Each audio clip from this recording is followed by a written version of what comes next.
morning, or depending on when you're watching this, good afternoon, good evening, or good night. My name's Ross, and as always told, out of Voice of Radio. So today we need to talk about a new card that we kind of saw before, but not well enough, and now we know it, yay.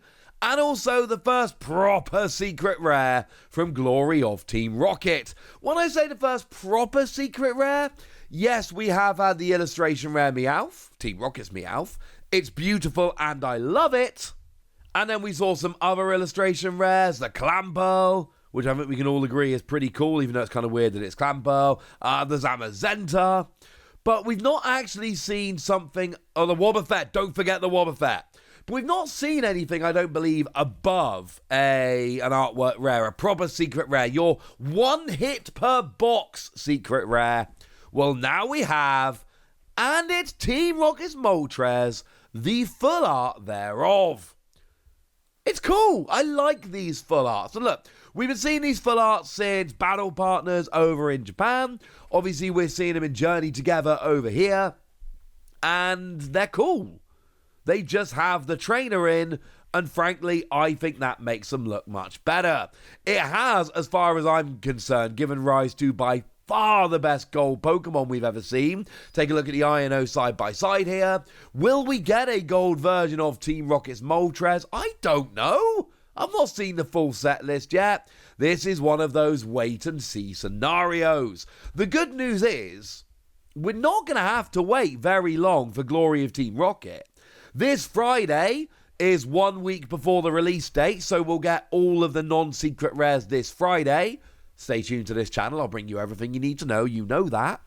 And then next Thursday, which will then be Friday in Japan once it gets to the afternoon, that's when the set's actually out. So that means we'll get to see all the secret rares. So Friday, I'll show you all the new cards from the set. Next Thursday, I will show you all the secret rares. Today, I can't show you them all. I'm sorry, I would love to. But I can show you full art Team Rocket's Moltres, which I'm just going to go out on a limb and say I think is an incredibly cool card, and I think everybody's probably going to want this because it's an incredibly cool card. Now, playability-wise, we did have a look at this a couple of days ago when I showed you the regular, although we've now got a proper scan of the regular, which makes me very happy. And we got free energy, 110, and during your opponent's next turn, this Pokemon takes 50 less damage from attacks. Yes, we do have Team Rocket's energy, which acts as a double energy. Wonderful. But we don't have a good way to get the third energy on. Yes, we do have Team Rocket's Spidops. And yes, that will accelerate an energy from the discard every turn. And yes, we'll then be able to use Energy Switch to move it over. All of this is true. But it's still a little bit annoying that we have to go through that rigmarole. It's also not going to work turn one, annoyingly. Maybe if we still had something like Magma Basin in the format, and then we could legitimately use this as a turn one going second attack, that would be fantastic. Unfortunately, we have hit the rotation. We don't have Magma Basin in the format right now, and that's honestly just a little bit sad. Hey-ho. Still decent damage with a bit of survivability. The second attack here, 1 fire, 3 colorless, and if you discard a Team Rocket's energy attached to this Pokemon, you get to discard your opponent's active Pokemon cards and all card attached to them. Wonderful. And as I explained to you before, this is not a KO. You're not KOing the active Pokemon, you're not taking any prizes. This is discarding, not KOing. That's very important. However, this is still getting rid of the active. Just takes them out completely. Now, if your opponent's only got one active Pokemon, love it.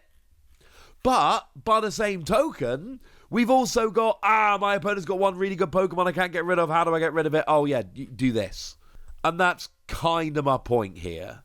You're not using this to win the prize race because this doesn't really help you with the prize race. You're using this to either win the game by getting rid of your opponent's only Pokemon, at which point you don't win by prizes, but you win because your opponent has no Pokemon.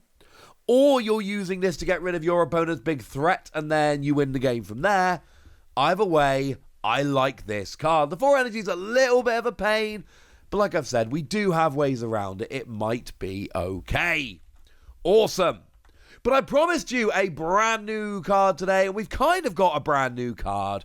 We've got Tyranitar. And the reason I say we've kind of got a brand new card is because, of course, it's kind of new and kind of not. It's going to be one of our pre-release promos. And I showed it to you as a pre-release promo. The thing was, when I showed you it as a pre-release promo, I showed you that we didn't have the best look.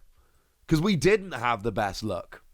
What we've got was, we couldn't see the HP, we couldn't see the damage, and one of the big things here was we couldn't see if the ability was all basic Pokemon or just on the bench. Well, wonderful news! We've got the Japanese version. I can read Japanese Pokemon cards. We know what it does. So we got Team Rocket's Bangiras, or Tyranitar. We got 180 HP, which is massive for a Stage 2. And if this Pokemon is your active Pokemon, then during Pokemon Checkup, put 2 damage counters on all of your opponent's basic Pokemon. It is only basic. Those 2 bold characters there, Tane means basic.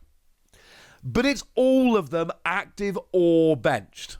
You just put 2 damage counters on all of them. Okay.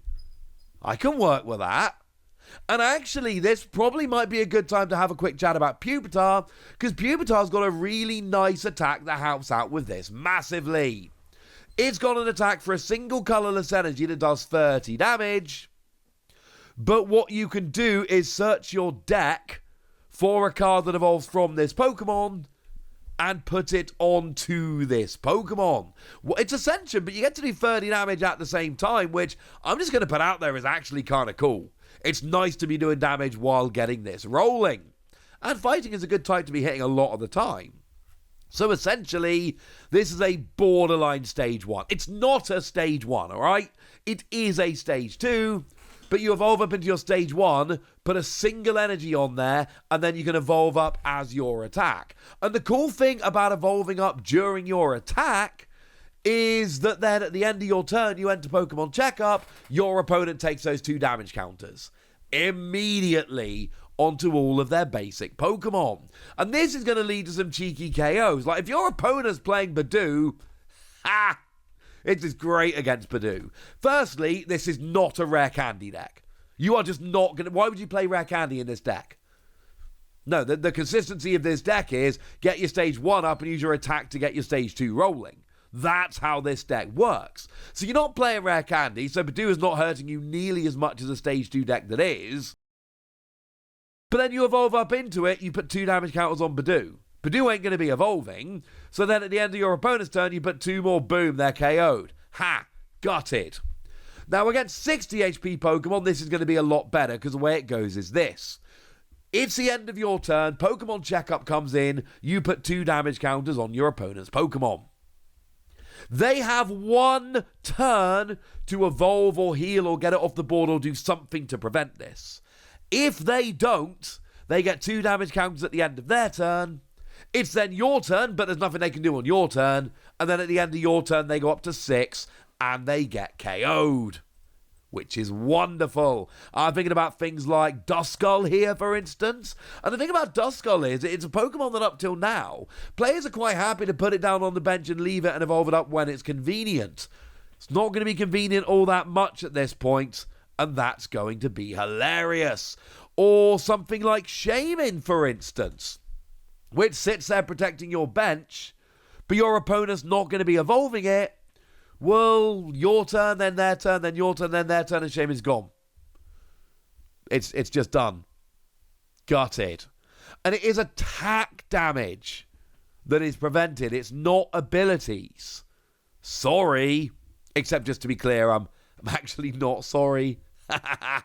So yeah, this is going to be really good against stuff like Shaman as well. Yes, your opponent can evolve out of it, and that's a little bit annoying, but this is going to do some damage. Although at this point, I do need to mention, obviously, Monkey Dory is still a thing. So if you're putting damage, Monkey Dory will take the damage, but then throw it straight back to you. So Monkey Dory is going to be a bit annoying. You don't want to see a Monkey Dory if you're doing this. But then again, if you're putting like 10 damage counters down, 12 damage counters down a turn, Monkey Dory is not going to be able to deal with that completely, and you will overwhelm them after a while. Hang on a second, I hear you all shout. What about when the evolution comes down? Well, don't worry. That's where Team Rocket's Ampharos comes in. Team Rocket's Ampharos has got an ability whereby if this Pokemon is in play, and it only needs to be in play, when your opponent plays a card from their hand to evolve one of their Pokemon, they take 4 damage counters on it. Although it doesn't stack, just to be clear, even if you've got multiple Ampharos. Which is kind of cool because, of course, we had Dark Ampharos that did this same kind of thing. And then we also had Dark Tyranitar, which does what this new Tyranitar does. Although Dark Tyranitar, remember, only put damage on benched basic Pokemon. And this puts damage on your opponent's basic Pokemon. It does not specify that they have to be on the bench. All basic Pokemon will do. So that combo's back. And the thing is, Ampharos is going to take a little while to get going because it's a stage 2 and you're probably not using that much rare candy and all of that. But it is just sitting on your bench chilling. And then, of course, Tyranitar, you should have going really turn 2. You should have your Tyranitar at the end of your second turn, and then that's going to start hurting your opponent. Is it going to be enough? I'm not 100% sure. But let's not forget I told you about that item card, Team Rocket's Venture Bomb, the other day, which is an item card that lets you flip a coin, and if heads, you do 20 damage to one of your opponent's Pokemon. If tails, it does 20 to your active, which is a little bit sad, but still. And then you've got Crobat that when it evolves up, deals 20 damage to all of your opponent's Pokemon. So I'm just saying, I know there's a lot of stage 2s running around. I'm not saying you're going to combine 3 different stage 2s. That's clearly going to be super awkward. But we know, I've shown you stuff like that supporter, which is literally just Pokemon Collector, and that item card, which is just capturing Aroma. There is consistency going on with this Team Rocket deck that a lot of other decks don't have. And I'm just saying, maybe there is a chance that this could be very cool. And actually, I need to jump in here. I forgot to tell you about the attack. I did this whole video about talking about Tyranitar's attack. It's 4 energy, does 180, and it discards an energy attached to your opponent's active Pokemon. It's way too expensive, but when you're playing Tyranitar, it's really not about the attack. I don't think the energy is going to go on there very well, although you do have Rocket's energy, and like I've been talking about in this video, it is doable. This is really here for the ability, but there is an attack that does alright damage if you're willing to put 4 energy on, which a lot of the time I don't think you're going to be willing to. Either way, I like this Bangidas. I'm giving it between 3 and 4 Wassies. We don't give half Wassies. That would be barbaric. I love that we've got this Ascension attack on the Pupitar. I think that is phenomenal, and I honestly think that makes a huge difference to the playability of this card. Is it going to work in the long run? I'm not 100% sure. But it's fun, and we got our first proper secret rare, and this is all wonderful, but I've told you all you need to know. So now it's over to you guys. Tell me your thoughts, your feelings, your opinions, your predictions, and how you're going to play it in the comment section. Go nuts! Be nice. And then make sure you like this video, subscribe to this channel, follow me on Twitter at TheWasi. That's where we talk about Pokemon and a whole bunch of other card games. And please do consider checking out patreon.com/PTCG Radio, where you can support the channel, get some bonus podcasts, join the Discord, and all kinds of fun things.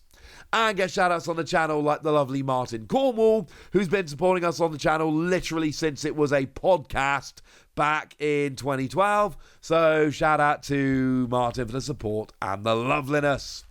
But by far the most important thing, as always, look after yourselves till next time, would ya? Thank you very much for watching. My name's Ross, and you've been watching PTCG Radio.